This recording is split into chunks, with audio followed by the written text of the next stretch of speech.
একদিন আমার বন্ধুকে কে মেরেছে, তো ও আমায় ফোন করলো, আমি গেলাম, পুরো স্পটে গেলাম। স্পটে গিয়ে দেখি ওর নাক এখান দিয়ে, ঠোঁটে এখান দিয়ে ফেটে গেছে। বলছি কে মারছে, তাও এমনই একজনের নাম নিল, আমি তার খুব ভয় পাই। বাস্তব কথা,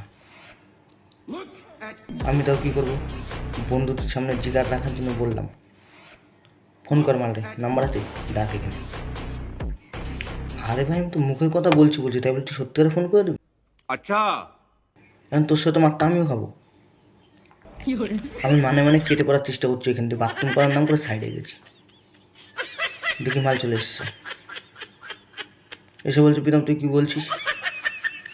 বন্ধু রয়েছে পাশে, ওর সামনে জিগার দেখিয়ে কথা বলছি, এই করবো ওই করবো। আমি হ্যাঁ দাদা তুমি ওকে মেরে তো, পটাশ করে এক চোর মেরে আমাকে। বলছে আমি মেরেছি, তোকে বললাম তুই কী করবি, যা বাড়া। আমি কী করবো এখন, আমি তো খুব ভয় পাই। এবার চত্ব মারলো, আমার তো ভয়তে আমার হয়ে গেছে।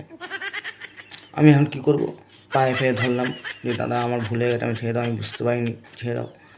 তা আমায় ছাড়লো, আমার সামনে বন্ধুটারে যে আরও 2 গা দিল। আমি বাড়ি চলে এসেছি, কী করবো, ফালতু মার খাবো।